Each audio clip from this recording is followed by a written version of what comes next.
안녕하세요. JD 무장부서의 소장 조던입니다. 오늘은 높은 물가 관세 충격까지 받는다면 라는 주제로 말씀드리도록 하겠습니다. 2025년 2월 13일 목요일 시작입니다. 조던 777닷컴에서 매뉴얼과 함께 자산을 10년에 10배, 20년에 100배로 늘리시고 조기 은퇴하시기 바랍니다.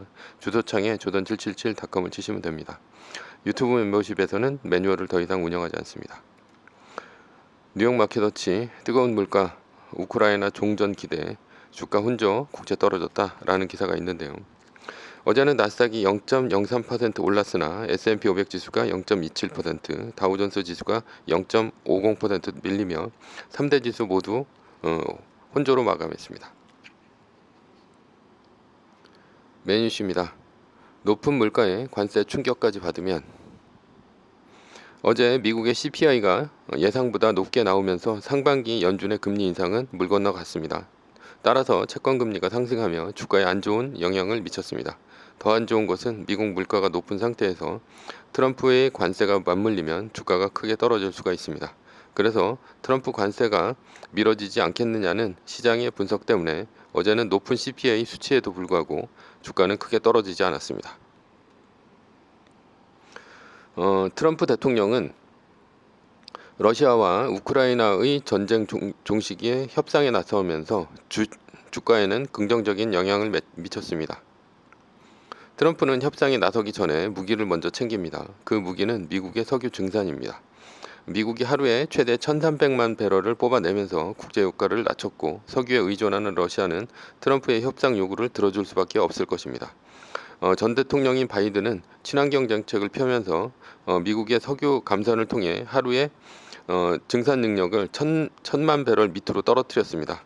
그러나 트럼프는 석유 증산이라는 카드로 러시아를 압박하며 전쟁 중단 협상에 나설 것입니다. 그래서 어제 트럼프 협상 소식에 국제유가가 약 3% 내린 것입니다. 애플은 어제 휴머노이드 로봇 개발 소식에 1% 넘게 뛰었고요. 그러나 매그니피센트 7 주식들은 물가 때문인지 테슬라를 제외하고 모두 약세였습니다. 결론입니다. 트럼프는 관세 부과일을 뒤로 미루면서 상대국과 협상을 하고 있어서 주식시장은 생각보다 크게 떨어지지 않고 있습니다. 다만 물가가 높은 상황에서 트럼프가 관세 부과를 밀어붙인다면 주식시장은 또다시 크게 흔들릴 수 있습니다. 서브 이슈입니다. 21세기 자본이 향하는 곳은 노예제 사회의 끝은 중세시대입니다. 자본주의의 시작은 근대입니다. 왜 노예제 사회에서 자본주의 사회로 바뀌었을까요? 이유는 생산성에 있습니다. 노예에 기댄 산업 생산은 형편없었습니다. 왜냐하면 노예는 최대한 적게 일하고 최대한 많이 노는 것이 이익이기 때문입니다. 노예는 어차피 일을 많이 해도 이익이 없는데 열심히 일할 이유가 없겠죠. 1894년 이사벨라 버드 비숍 여사는 조선을 방문했습니다. 그리고 조선인들이 얼마나 나태하고 게으른지에 대해 묘사해 책에 적었습니다. 그러나 시베리아의 프리모르스크 지방을 방문해 조선인들을 보고는 깜짝 놀랐습니다.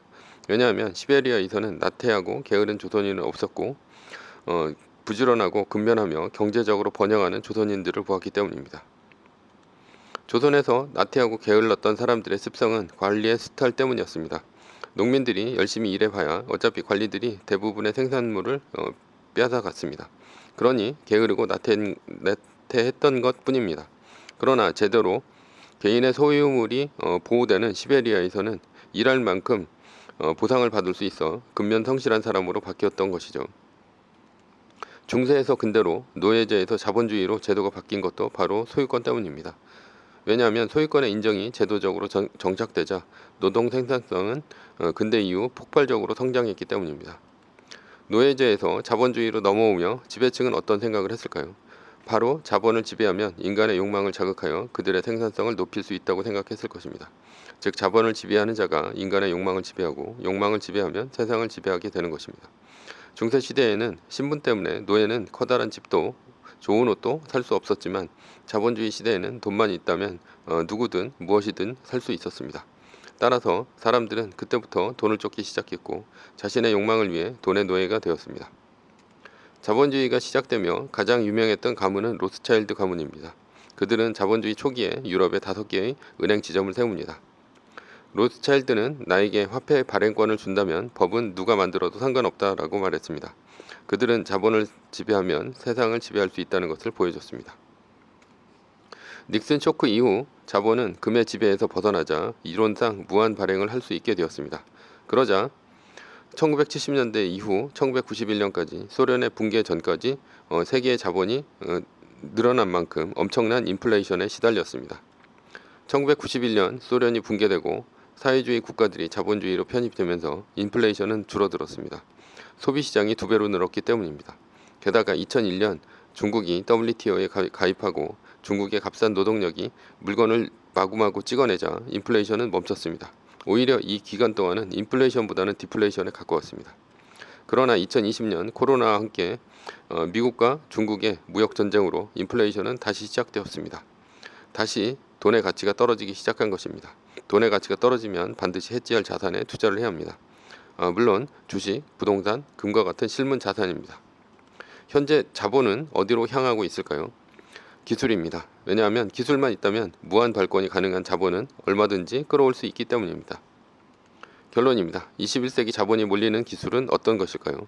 미국과 중국이 미래의 패권을 두고 맞붙는 첨단 기술입니다. AI, 자율주행, 로봇, 바이오 등과 같은 미래의 기술들이죠. 그 중에 핵심은 단연 AI입니다. 왜냐하면 AI가 인간의 노동력을 대체할 것이기 때문입니다.